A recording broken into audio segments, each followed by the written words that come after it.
Tuesday, the 9th of May 2023, a morning walk and coffee in Flamengo, a reflection on simple pleasures. Copacabana, Rio de Janeiro, 28 degrees, warm, sunny and slightly overcast. Tuesday is the third day of living in Flamengo with my ex-wife. Until now, everything has been okay, and it should still be in the early days. I get up early in Flamengo at 4:30 a.m. and am out in the street by 5 a.m. Today, I decided not to go to the park to exercise, but to walk.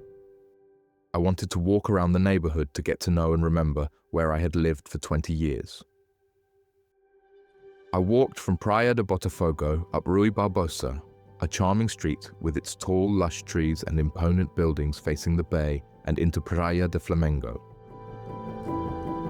I did not want to walk in front of the beach. I preferred to stay inside the neighborhood, walking on the pavement in front of the buildings as time was short today. When I reached Rua Barão de Flamengo, I turned in as if making a round trip and turning back on myself. Halfway along the street, a small botequim was already open at 5:30. There were already people having coffee, a salgado, a Brazilian snack, breakfast, etc. There were 3 tables in the street in front of the 2 large opening entrances, so I seized the opportunity to sit and have a coffee outside whilst the sun was beginning to appear. Sublime!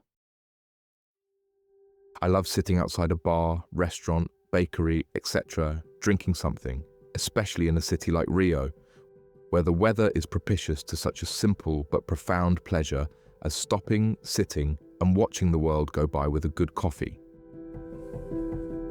Next to me at another table were the owner and friends, men who worked along the street selling parking spaces and were talking and arguing about football and then politics, the 2 main subjects in Brazil for the last 50 to 100 years. We like to talk about the weather in England, but it is football and politics in Brazil, and maybe women far after for Brazilian men. I did not enter the conversation as I just wanted to stay quiet and be alone, to appreciate a good coffee with tranquility in the early morning hours in Rio de Janeiro. It is so good.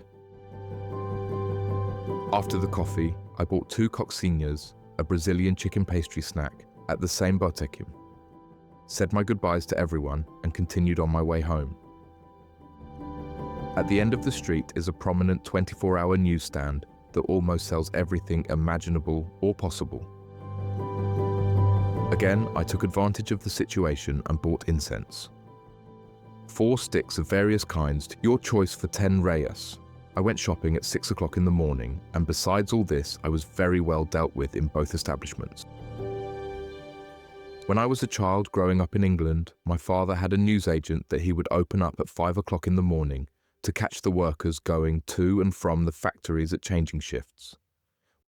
When I was young, I was not even a teenager, yet I would go and work with him in the shop. My father was a workaholic. He loved to work and attend to customers well. I think this rubbed off a little on me as I understand the importance of listening and receiving people well, giving the best possible experience without being too overbearing.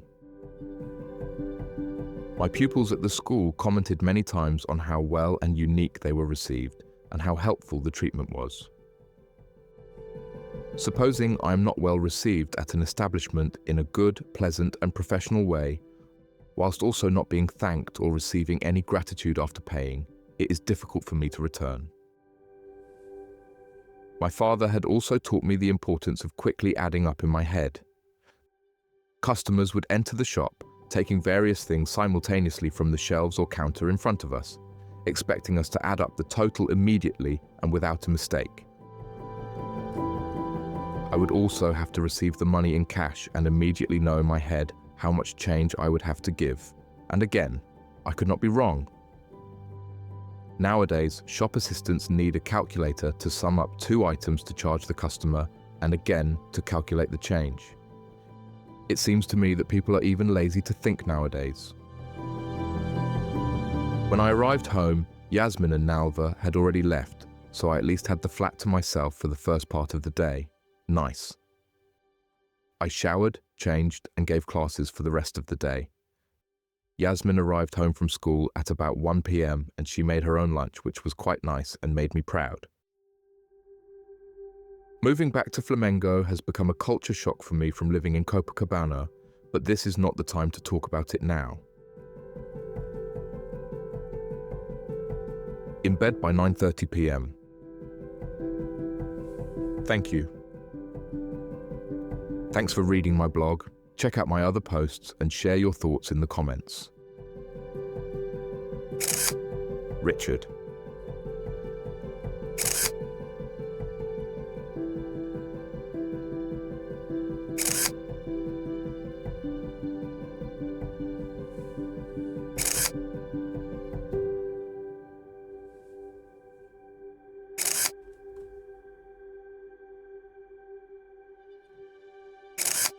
Photos by Richard George, photography.